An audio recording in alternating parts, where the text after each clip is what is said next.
कभी ऐसा हुआ है कि आपके पास सब कुछ हो फिर भी आप दिल से खुश ना हो? करियर हो, लोग आपकी तारीफ करते हो और लाइफ आपकी बाहर से बहुत बेहतरीन दिखती हो, लेकिन अंदर ही अंदर आपके दिमाग में बहुत सारे सवाल हो, क्वेश्चन हो, और रात को सोने से पहले आप रोज़ अपने आप से पूछो, क्या मैं जो ज़िंदगी जी रही हूँ वो वही ज़िंदगी है जैसा मैं चाहती थी? बस यही ऐसी कुछ कहानी है इस ऑडियो बुक समरी की, जिसका नाम है द ग्रेट ब्यूटीफुल लाइफ, जिसमें एक लड़की होती है जो कि लोगों को खुश रखना जानती है लेकिन खुद खुश होना नहीं जानती।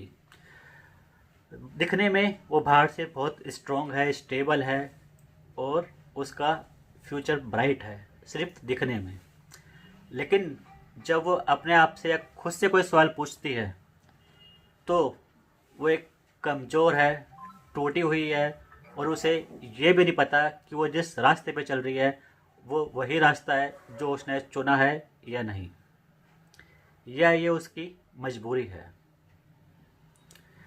तो ये सारी ऑडियो बुक की जो कहानी है वो इसी के इर्द गिर्द घूमती है, कैसे वो अपने आप को स्ट्रॉन्ग बनाती है, कैसे वो अपने आप को पहचान पाती है और कैसे वो खुद डिसाइड कर पाती है कि उसके लिए सही डायरेक्शन क्या है।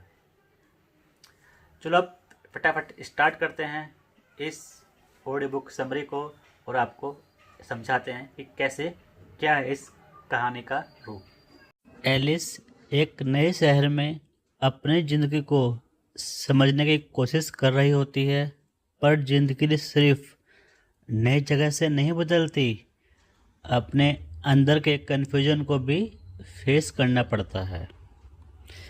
एलिस का सबसे बड़ा स्ट्रगल उसका करियर है। बाहरी दुनिया को लगता है उसके पास जॉब है, वो स्टेबल है और उसका फ्यूचर सिक्योर है, लेकिन अंदर ही अंदर एलिस जानती है कि वो सिर्फ सरवाइव कर रही है। जीने का एहसास कहीं खो गया है। रोज़ सुबह उठकर वो खुद से ही एक सवाल पूछती है, क्या मैं ये सब चीज़ इसलिए कर रही हूँ क्योंकि मुझे ये चाहिए, या सिर्फ इसलिए क्योंकि मुझे डर लगता है बदलाव से? उसका काम उससे खुशी नहीं देता, सिर्फ थकान देता है। एलिस अपनी लाइफ को दोबारा से कंपेयर करने लगती है। कुछ लोग सेटल हो चुके हैं, कुछ अपना ड्रीम जी रहे हैं और कुछ कॉन्फिडेंट दिखते हैं, और वो बीच में लटकी हुई लगती है, ना पूरी तरह फेल ना पूरी तरह सक्सेसफुल।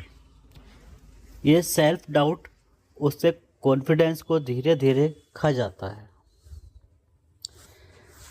जिस आदमी से एलिस की दोस्ती बढ़ रही होती है उसकी पर्सनालिटी काम, ऑब्जर्व, इमोशनली रिजर्व है। वो भी अपनी ही लड़ाई लड़ रहा होता है। वो ज़्यादा बातें शेयर नहीं करता, लेकिन एलिस नोटिस करती है। उसकी आंखों में एक पुराना दर्द है। वो खुद को बिजी रखता है और इमोशनल टॉपिक से बचने की कोशिश करता है। दोनों के बीच एक अनसेड अंडरस्टैंडिंग बनने लगती है। हम दोनों ठीक नहीं हैं, पर कम से कम एक दूसरे के साथ ऑनेस्ट रह सकते हैं। उनका कनेक्शन बड़े ड्रामेटिक सीन से नहीं, छोटी छोटी बातों से स्ट्रॉन्ग होता है। कॉफ़ी के साथ लंबी साइलेंस, रैंडम वॉक जहाँ ज़्यादा बातें नहीं होती, एक दूसरे के मूड्स के बिना बोले समझ लेना, एक दूसरे के मूड्स को बिना बोले समझ लेना। ये मोमेंट्स एलिस के लिए हीलिंग जैसा होता है। पहली बार वो किसी के साथ अपनी बातों को हाइड नहीं करती है, लेकिन जैसे जैसे उनकी नज़दीकियाँ बढ़ती है, एलिस का पास्ट भी वापस आने लगता है।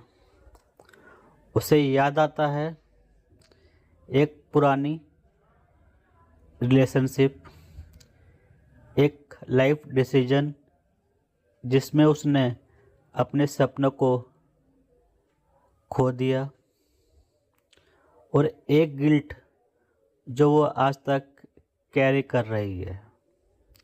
उसे लगता है अगर मैं फिर से किसी के करीब गई तो कहीं फिर से वो खुद को खो ना दे। इसलिए वो अपने इमोशन को कंट्रोल में रखने की कोशिश करती है। मेल लीड भी अपनी तरह से वॉल्स खड़ी करता है। वो क्लियरली फील करता है कि एलिस उसके लिए इम्पोर्टेंट बन रही है, लेकिन उसका डर ये होता है अटैचमेंट का, लॉस का और दोबारा टूट जाने का। इसलिए जब भी बात ज़्यादा इमोशनल होने लगती है, वो थोड़ा पीछे हट जाता है। ये पुश एंड पुल डायनेमिक कहानी को और ज़्यादा रियल बना देते हैं। एक शाम जब दोनों थोड़े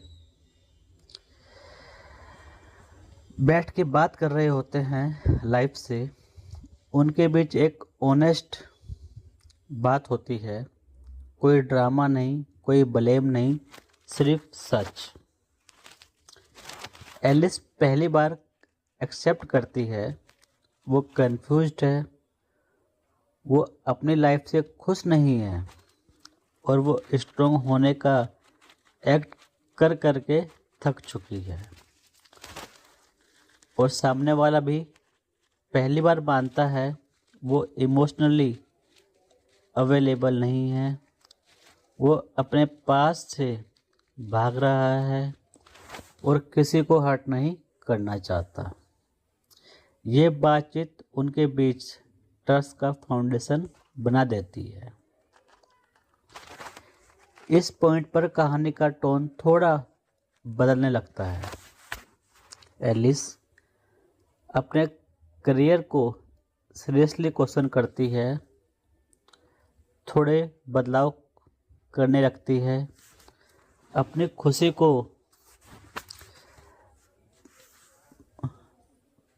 पहले सोचती है। वो सीख रही होती है कि लाइफ का मतलब सिर्फ सेफ रहना नहीं, कभी कभी रिस्क लेना भी जरूरी होता है। प्यार अब क्लियरली एग्जिट करता है, लेकिन दोनों उससे नाम देने से डरते हैं, क्योंकि जब नाम आ जाता है तो उम्मीद और भी ज़्यादा बढ़ जाती है, और उम्मीद का मतलब है डर, लॉस और पोटेंशियल हार्ट ब्रेक। इसलिए वो फीलिंग को अनसेड रहने देते हैं।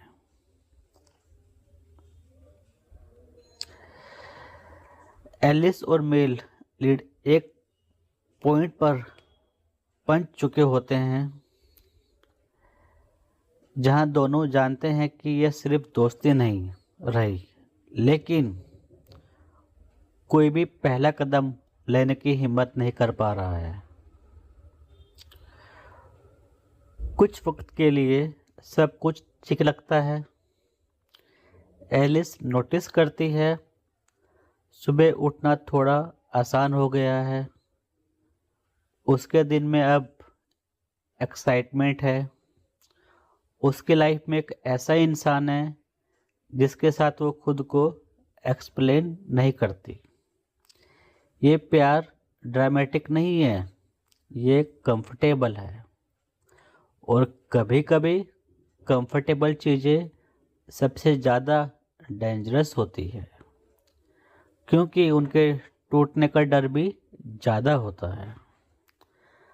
अब वो एक दूसरे को अवॉइड नहीं कर पाते, एक दूसरे के बिना इनकम्प्लीट लगते हैं।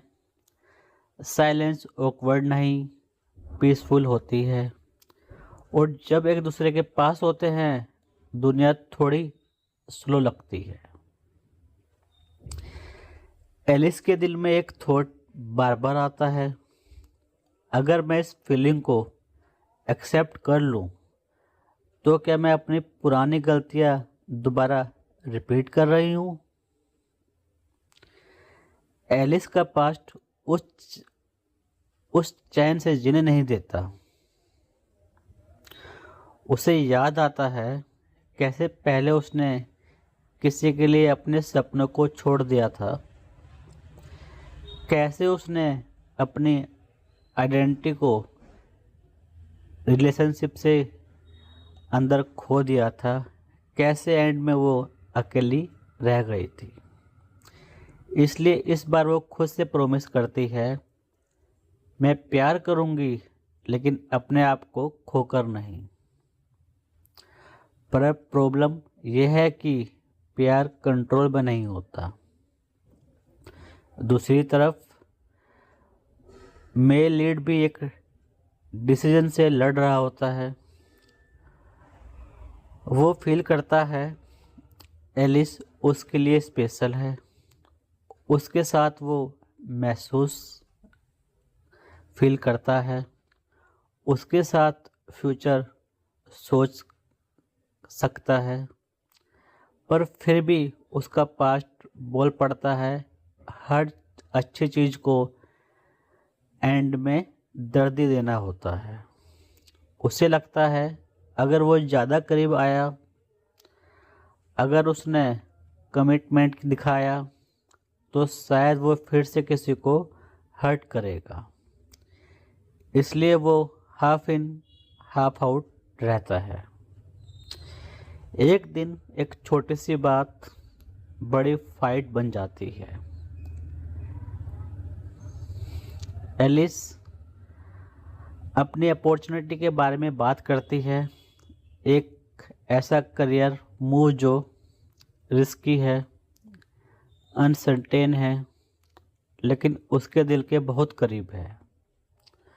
वो एक्सेप्ट करती है सपोर्ट, पर मेल लीड का रिएक्शन कोल्ड होता है।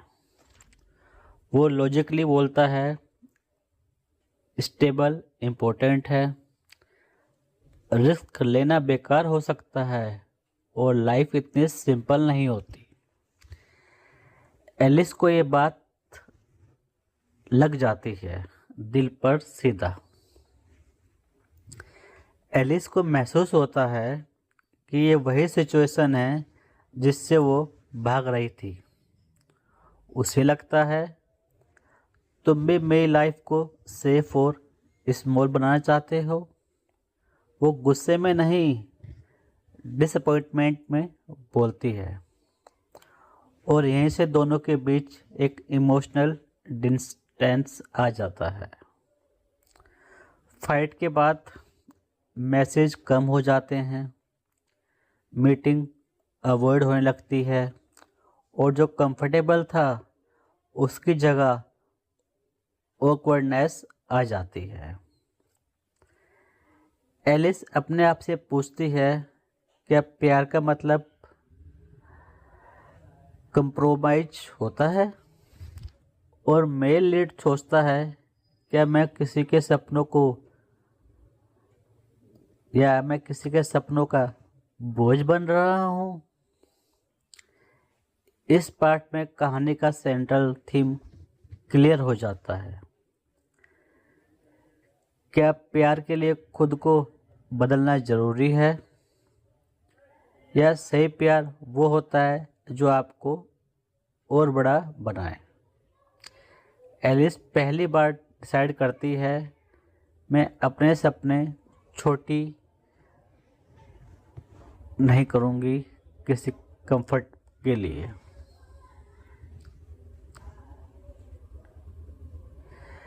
चाहे उस डिसीजन का मतलब अकेले चलना ही क्यों ना हो। दोनों कैरेक्टर ग्रो कर रहे होते हैं, लेकिन अलग अलग डायरेक्शन में। एलिस अपनी अपॉर्चुनिटी को सीरियसली कंसिडर करती है, अपने फियर को फेस करती है और पहली बार खुद के लिए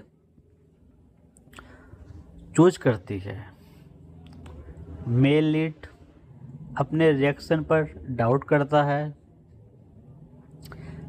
रियलाइज करता है उसका डर किसी और की लाइफ को रिस्ट्रिक्ट कर रहा है, पर रियलाइजेशन आने में हमेशा वक्त लगता है। एलिस और मेल लीड एक जैसे मोड़ पर खड़े होते हैं, जहां प्यार होने का बावजूद साथ चलना मुश्किल लगने लगता है। कोई ड्रामेटिक ब्रेकअप नहीं होता, कोई लाउड आर्गुमेंट नहीं, बस बातें कम हो जाती है, मिलना रुक जाता है और साइलेंस सब कुछ कह देता है। ये अलग होना ज़्यादा दर्दनाक होता है, क्योंकि दोनों जानते हैं हम एक दूसरे को खोना नहीं चाहते, पर शायद साथ रहना भी नहीं जानते। एलिस अपने लाइफ के सबसे कठिन फेज में होती है। वो अपनी अपॉर्चुनिटी एक्सेप्ट कर लेती है, लेकिन खुशी के साथ गिल्ट भी आता है। रातों को नींद कम हो जाती है और हर खुशी में एक खालीपन रहती है। उसे लगता है कि मैंने सही चूज किया या सिर्फ अपने डर से भाग रही हूँ।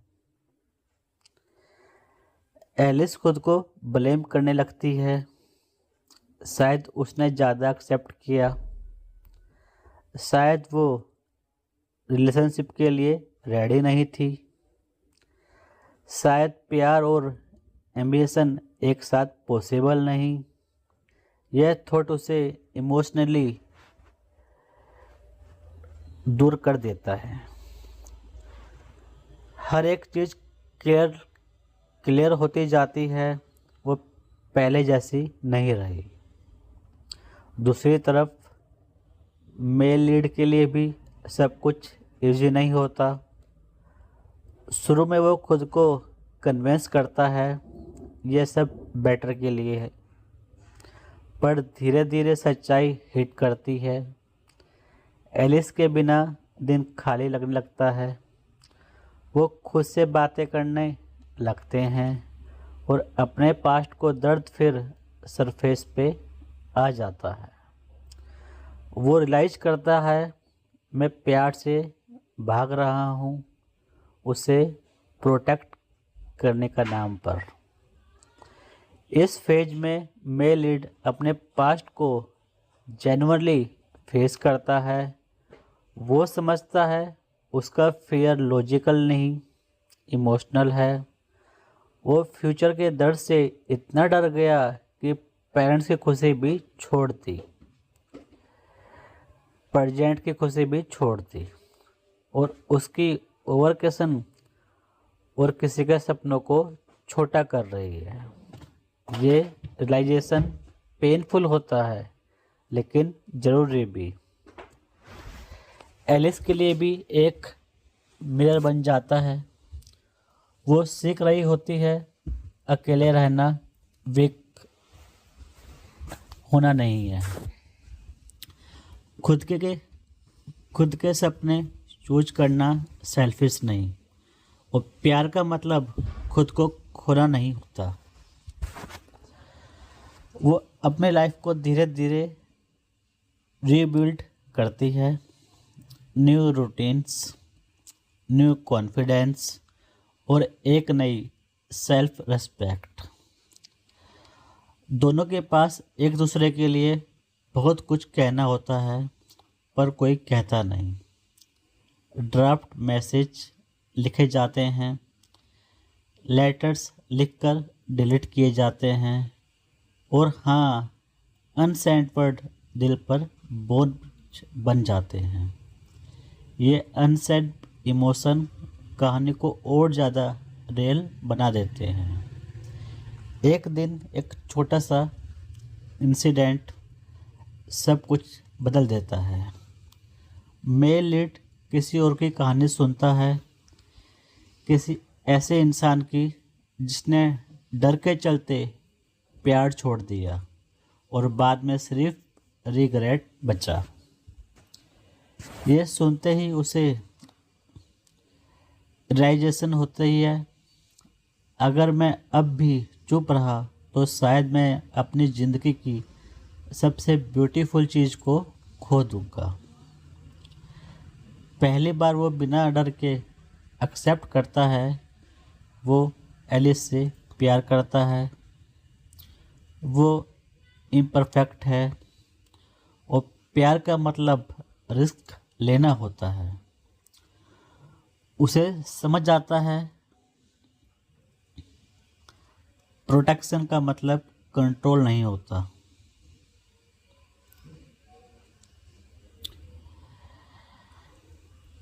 पर कहानी एक नई होप के लिए साथ रुकती है। दोनों अलग है पर इमोशनली कनेक्टेड। अब सवाल सिर्फ ये नहीं है कि प्यार है या नहीं, सवाल ये है कि क्या दोनों इस प्यार के लिए बेटर बनने को तैयार हैं। एलिस अब धीरे धीरे अपनी नई लाइफ में सेटल हो रही होती है। वो अपने करियर डिसीजन को सीरियसली फॉलो कर रही है।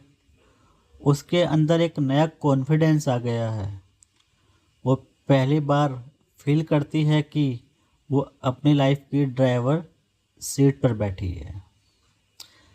पर साथ ही साथ मेल लीड की यादें अब भी उसके साथ चलती है। वो मानता है मैं स्ट्रोंग हो रही हूँ, पर इसका मतलब ये नहीं कि मुझे प्यार की ज़रूरत नहीं। मेल लीड के लिए ये फेज सबसे मुश्किल होता है। उसे रियलाइज हो चुका होता है उसकी साइलेंस एक गलती थी। उसका फियर एलिस को प्रोटेक्ट नहीं कर रहा था, बल्कि उसे रोक रहा था। पर अब वो सिर्फ फील नहीं करता, एक्शन लेने का डिसीजन करता है। सबसे पहला स्टेप होता है अपनी गलती एक्सेप्ट करना बिना एक्सक्यूज के। वो खुद से मानता है मैं डर गया था और डर के चलते मैंने उस इंसान को हर्ट किया जिसे मैं सबसे ज़्यादा प्यार करता हूँ। ये एक्सेप्टनेस उसके लिए फ्रीइंग होती है। वो एलिस से कांटेक्ट करता है, लेकिन इस बार किसी उम्मीद के साथ नहीं। कोई डिमांड नहीं, कोई प्रेशर नहीं, कोई मैनिपुलेशन नहीं, सिर्फ एक ऑनेस्ट इंटेंशन। मैं अपनी बात कहना चाहता हूँ, चाहे आउटकम कुछ भी हो। दोनों मिलते हैं और ये मीटिंग बिल्कुल अलग होती है। कोई ब्लेम नहीं, कोई ड्रामा नहीं, कोई डिफेंसिव टोन नहीं, सिर्फ सच। मेल लीड ओपनली बोलता है वो डर गया था, वो गलत था और वो एलिस के सपनों को छोटा कर रहा था। ये बातें सुनने एलिस के लिए इमोशनल होता है, क्योंकि पहली बार वो ट्रूली हर्ट महसूस करती है।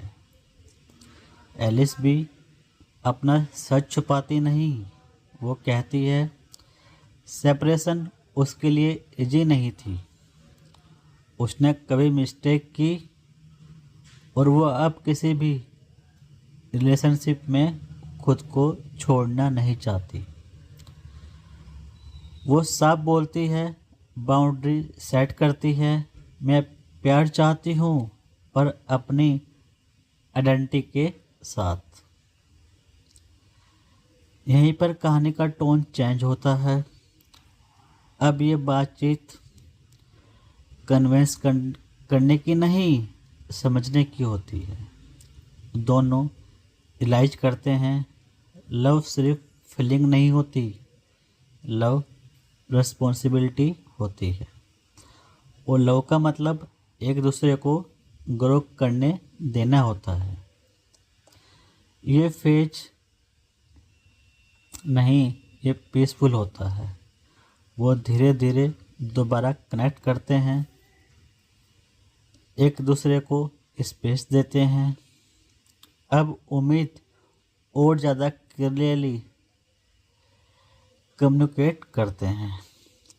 ये प्यार पहले से ज़्यादा स्ट्रॉन्ग होता है, क्योंकि अब ये फियर पर नहीं, चॉइस पर बेस्ड होता है।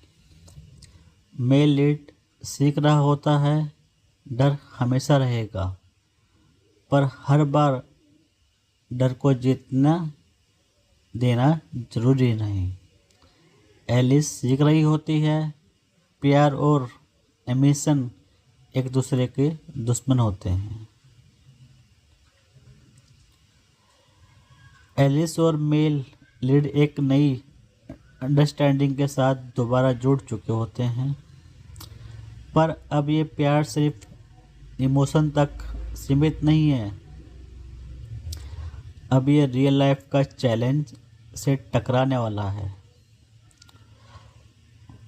जब तक प्यार सिर्फ दो लोगों के बीच होता है, तब तक वो सिंपल लगता है। लेकिन जैसे ही career decision, time management, distance और फ्यूचर प्लानिंग एंटर करती है, रिलेशनशिप का असली टेस्ट शुरू होता है। एलिस के करियर में एक बड़ा मोमेंट आता है।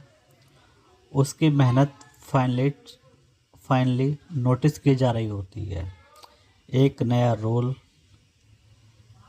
ज़्यादा रिस्पॉन्सिबिलिटी और एक ऐसा चांस जो उसकी आइडेंटिटी को डिफाइन कर सकता है। पर इस अपॉर्चुनिटी के साथ लॉन्ग आवर्स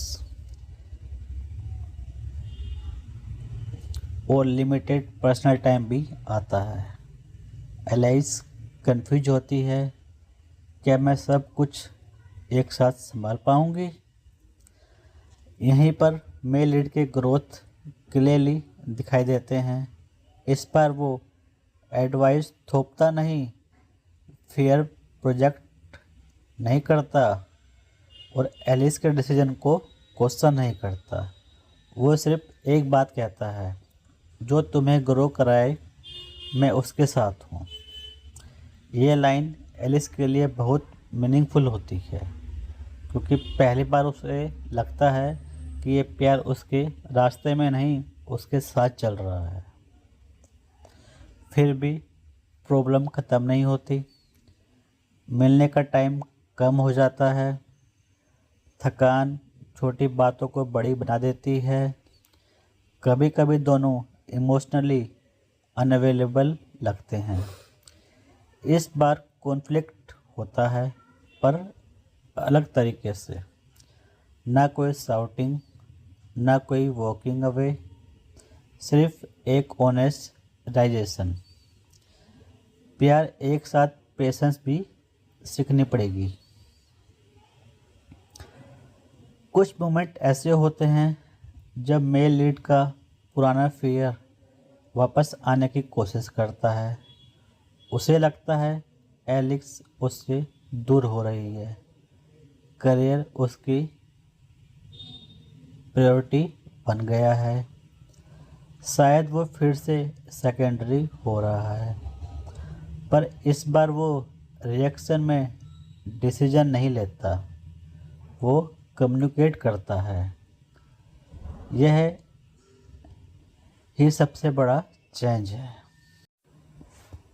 दोनों एक ऐसी बात करते हैं जो इजी नहीं होती। उम्मीद क्लियर हो जाती है, फ्यूचर को प्रैक्टिकल क्वेश्चन पूछे जाते हैं और यह भी एक्सेप्ट किया जाता है कि सब कुछ परफेक्ट नहीं होगा। ये बातचीत उनके रिलेशनशिप को तोड़ती नहीं और स्ट्रॉन्ग करती है। इस पार्ट का सबसे बड़ा लेसन यही आता है, प्यार सिर्फ फीलिंग नहीं होता, प्यार रोज रोज की चॉइस होती है। थके हुए होने के बाद भी बात करना, अपने ईगो को साइड में रखना और एक दूसरे के सपनों को बोझ नहीं सपोर्ट बनना।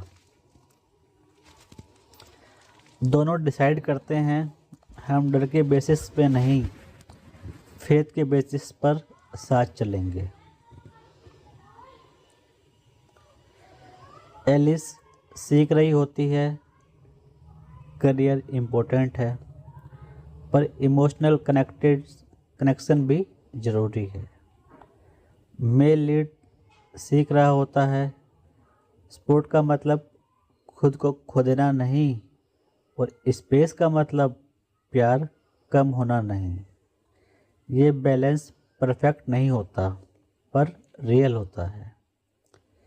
इस फेज में उनका प्यार लाउड नहीं होता, कोई ग्रांड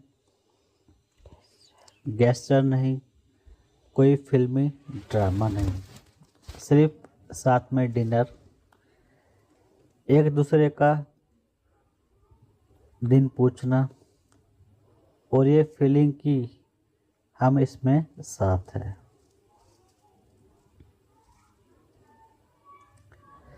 एलिस और मेल लीड एक ऐसे पॉइंट पर खड़े होते हैं जहां प्यार अब सिर्फ फीलिंग नहीं रहा, एक कंसेसिव चॉइस बन चुका है। अब सवाल ये नहीं होता कि हम प्यार करते हैं या नहीं, सवाल होता है क्या हम इस प्यार को निभा पाएंगे। टाइम के साथ चीज़ें धीरे धीरे सेटल होने लगती है। एलिस अपने करियर में कॉन्फिडेंस होती जा रही होती है, उसकी लाइफ चायोटिक कम पर्पजफुल ज़्यादा लगने लगती है। अब वो अपनी सक्सेस को डिफाइन कर पा रही होती है बिना किसी गिल्ट के। उसके लिए सक्सेस अब सिर्फ अचीवमेंट नहीं, सेल्फ रेस्पेक्ट का नाम होता है। मेल लीड के लिए भी ये फेज ट्रांसफॉर्मेशन का होता है। वो अपने फियर्स को इग्नोर करता है, उन्हें एक्सेप्ट करता है और उनके बावजूद चूज करता है। वो सीख चुका होता है प्यार का मतलब फ्यूचर की गारंटी नहीं, प्रेजेंट में पूरी तरह मौजूद रहना होता है। उनका रिलेशनशिप अब एक पार्टनरशिप बन चुका होता है। कोई भी अपने सपने छोटा नहीं करता, कोई भी अपनी आइडेंटिटी लॉस नहीं करता। दोनों एक दूसरे के ग्रोथ को विटनेस बनते हैं। ये प्यार सेक्रीफाइस से नहीं, सपोर्ट से चल रहा होता है। एलिस अपने पास्ट को फाइनली डिलीट करती है। पुराने गिल्ट, पुराने व्हाट इफ्स और पुरानी गलतियों का बोझ। वो समझ जाती है मैं जो थी वो गलत नहीं थी, मैं बस उस वक्त उतनी अवेयर नहीं थी।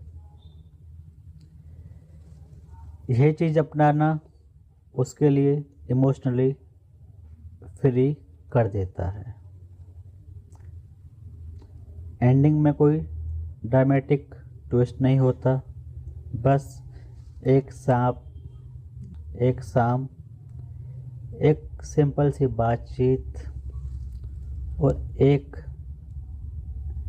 शेयर्ड साइलेंस, जहाँ दोनों ये रियलाइज होता है शायद परफेक्ट लाइफ एग्जिस्ट नहीं करती, पर सही साथ हो तो लाइफ ब्यूटीफुल लगने लगती है।